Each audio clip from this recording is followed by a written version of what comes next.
Civil lines में दिल्ली के मुख्यमंत्री और उपराज्यपाल का आवास भी है। यहाँ के हालात इतने बिगड़े हैं कि रिहायशी इलाकों में हर तरफ पानी ही पानी नजर आया, जिसके बाद लोगों को अपने घरों में कैद होने को मजबूर होना पड़ा। पानी और बाढ़ की वजह से लोगों ने ऊपरी मंजिल पर शरण ली। इस दौरान हर कोई परेशान नजर आया क्योंकि पार्किंग में खड़ी गाड़ियां डूब गई थी। बाहर निकलने के लिए लोगों को गले तक पानी से गुजरना पड़ रहा था और बाढ़ का पानी पहली मंजिल तक पहुंचने की दस्तक देता दिख रहा था। डर ये था कि यमुना का जलस्तर और बढ़ा तो पूरा सिविल लाइंस का इलाका डूब सकता है। इसीलिए लोगों को रेस्क्यू करने के लिए एनडीआरएफ की टीम को उतारना पड़ा। हालात इतने खराब थे कि जिस इलाके में 4 पहिया गाड़ियां दौड़ती दिखती थी, वहाँ नाव तैरती नजर आई।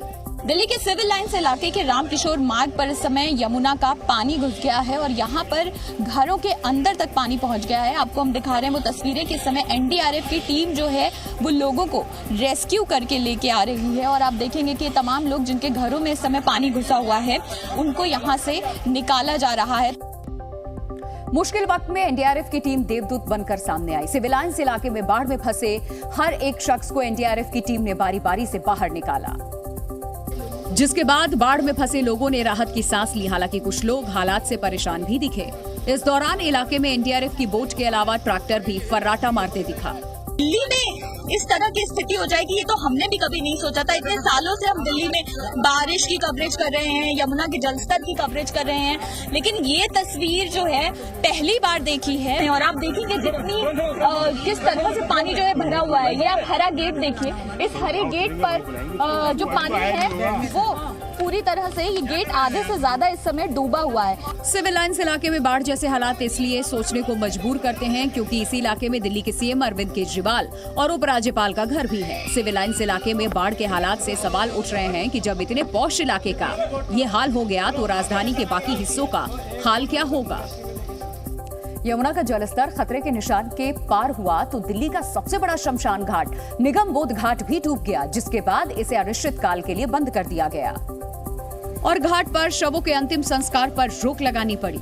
इस समय मैं दिल्ली के सबसे बड़े शमशान घाट के बाहर खड़ा हूं, निगम बोध घाट। मोक्ष द्वार की तस्वीरें भगवान भोले ऊपर हैं और यही प्रार्थना है कि दिल्ली पर जो संकट आया है वो जल्द से जल्द टल जाए और बड़े जान माल का नुकसान ना हो। ये पार्किंग की आप तस्वीरें देख रहे हैं, ये तस्वीरें यहाँ की हैं तो आप अंदाजा लगा सकते हैं कि जहाँ पर क्रियाक्रम का काम होता था, शव दहन का काम होता था, वहाँ पर क्या मंजर होगा। दरअसल निगम बोध घाट ही नहीं, उसके आसपास का सारा इलाका पानी से डूबा नजर आया। इसके बाद लोगों से अपील की गई कि वो अपने घर के पास स्थित शमशान घाट पर ही दाह संस्कार करें। इस फैसले से उन लोगों को भी वापस लौटना पड़ा जो अस्थि विसर्जन के लिए निगम बोध घाट पहुंचे थे। निगम बोध घाट के सामने रिंग रोड पर भी पानी भर गया। इसके बाद दिल्ली की लाइफलाइन कहे जाने वाले रिंग रोड पर आवाजाही रोकनी पड़ी। इस दौरान किसी भी गाड़ी को रिंग रोड पर आने की इजाजत नहीं दी गई। हालात ये हो गए कि जिस रिंग रोड पर रोजाना हजारों गाड़ियां गुजरती थी वो आज सुनसान नजर आया। पुलिस ने एहतियातन आईएसबीटी के पास से ट्रैफिक को डाइवर्ट कर दिया। इस दौरान वहां जाम की स्थिति नजर आई। रिंग रोड के किनारे स्थित आईएसबीटी बस अड्डे पर भी पानी ही पानी नजर आया। इस दौरान आईएसबीटी पहुंचे लोग घुटनों तक पानी में चलकर जाते दिखाई दिए।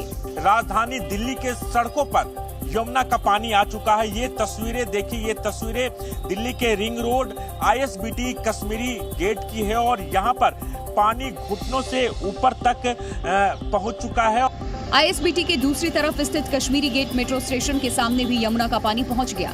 यमुना का जलस्तर इतने खतरनाक स्तर पर पहुंच गया कि हाल के वर्षों में पहली बार बाढ़ का पानी आईएसबीटी को पार करता हुआ कश्मीरी गेट तक पहुंच गया। इस समय ये कश्मीरी गेट का इलाका पड़ता है। कश्मीरी गेट मेट्रो स्टेशन है। यहाँ पर आप देख सकते हैं कि उसके यहाँ तक पानी पहुंच चुका है। दिल्ली में हालात की गंभीरता का इस बात से अंदाजा लगाया जा सकता है कि यमुना नदी का पानी रिंग रोड के पास पुराने किले तक पहुंच गया, जिसके बाद पुराने किले के करीब निचले इलाकों में पानी भर गया। सड़क पर टखनों तक पानी भर गया। सड़क पर पानी भरने की वजह से पुलिस की जीप को भी वापस लौटना पड़ा। पुराने किले के आसपास पानी भर गया। लोगों को पानी के बीच से होकर गुजरना पड़ रहा है। यमुना नदी में लगातार बढ़ते जलस्तर का असर दिल्ली मेट्रो पर भी पड़ा। जिन मेट्रो रूट पर यमुना नदी पड़ती है वहां बने ब्रिज से गुजरने वाली मेट्रो ट्रेन की स्पीड कम कर दी गई, जिसके बाद कालिंदी कुंज पर यमुना नदी पर बने मेट्रो ट्रैक पर मेट्रो ट्रेन की रफ्तार काफी धीमी नजर आई। नोएडा से दिल्ली और दिल्ली से नोएडा जाने वाली मेट्रो दोनों की रफ्तार धीमी देखी गई। यमुना में बाढ़ के हालात को देखते हुए डीएमआरसी ने फैसला किया कि यमुना पर बने सभी 4 मेट्रो ब्रिज से गुजरने वाली ट्रेनों की रफ्तार 30 किलोमीटर प्रति घंटे की रहेगी। यमुना बैंक मेट्रो स्टेशन की एंट्री और एग्जिट गेट को फिलहाल बंद कर दिया गया है, क्योंकि यमुना बैंक मेट्रो स्टेशन की तरफ जाने वाली सड़क पर यमुना का पानी भर गया है। हालांकि यमुना बैंक पर इंटरचेंज की सुविधा जारी रहेगी। दिल्ली में बाढ़ जैसे हालात बनने से यातायात भी बुरी तरह से प्रभावित हुआ। ट्रैफिक डायवर्जन और सड़कों पर पानी भरे होने के कारण लोगों को परेशानी उठानी पड़ी और कई जगहों पर लंबा ट्रैफिक जाम लगा रहा। इस दौरान गाड़ियां रेंगती हुई नजर आई। गाड़ियां घंटों तक जाम में फंसी रही। ट्रैफिक डायवर्जन के कारण उत्तर पूर्वी दिल्ली में शास्त्री पार्क, खजूरी पुस्ता रोड और खजूरी खास चौक पर भारी ट्रैफिक जाम देखा गया। खजूरी जैसा ही नजारा शास्त्री पार्क में भी देखने को मिला। यहां ऑफिस के लिए निकले लोगों को भारी ट्रैफिक जाम का सामना करना पड़ा। इस दौरान लोग जाम से निकलने के लिए भी मशक्कत करते नजर आए। सराय काले खां इलाके में भी जरूरी काम के लिए घरों से निकले लोगों का सामना ट्रैफिक जाम से हुआ। यहां पानी से लबालब भरी सड़कों पर गाड़ियों की लंबी कतारें देखी गई। फिलहाल एहतियातन Singhu border, Badarpur border, Loni border और चिल्ला बॉर्डर से भारी गाड़ियों की एंट्री पर बैन लगा दिया गया है।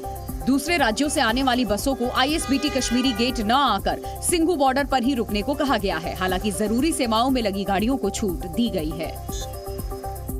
दिल्ली में सड़क पर यमुना का पानी आने की वजह से इस वक्त लंबा ट्रैफिक जाम लगा हुआ है। 2 तस्वीर आपको दिखाते हैं। खास करके आईटीओ और सराय काले खां इलाके में भारी ट्रैफिक जाम लगा हुआ है। ये अभी की तस्वीरें हैं।